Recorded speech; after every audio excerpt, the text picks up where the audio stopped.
Hi, I'll be sitting in a chair over here. Here is a visual aid handout that will come in handy later in the speech.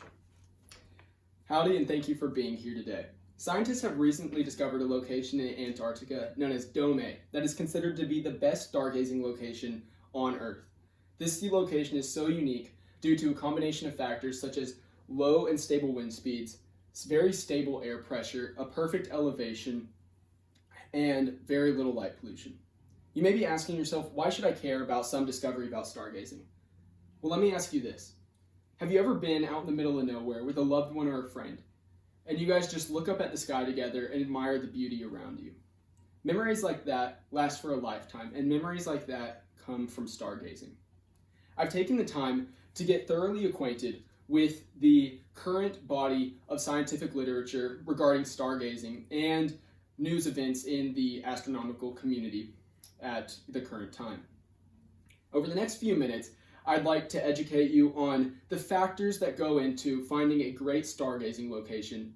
Once you know those factors, how to actually find a place where those conditions are perfect. And then once you find your location, what to look for in the beautiful skies above you. I'm going to start out by jumping into the factors that go into making a great stargazing location. First off, there's low atmospheric disturbance. This means low and steady wind speeds and a stable air pressure. According to a 2014 paper by scientist Yi Hu, slow winds and stable air pressure are exactly what make Dome A so special.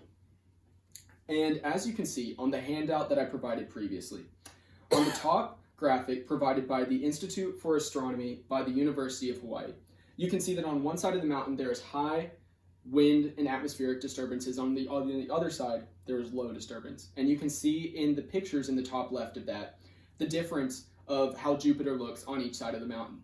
The same effect is reinforced by the second graphic below, provided by the British Association of Astronomy. Now, possibly the most important factor in finding a good stargazing spot is light pollution. There is man-made light pollution and natural light pollution, meaning the moon and the sun. Now, the sun may seem kind of obvious, but according to a 2012 publication by the Astronomical Society of the Pacific, the sun must be at least 13 degrees below the horizon line for there to be truly no light pollution coming from the sun, which means you ought to wait a little bit after dark for there to be truly no light pollution. Next, there's elevation. The closer you are to the stars, the more clearer you can see them because there's going to be less atmospheric disturbance between you and the stars. And then season. In the winter, there's colder air, which means less humidity and less water in the air to refract the light coming from the stars. Now that you know what goes into making a great stargazing location, you might be asking, how do I actually find a spot with those factors?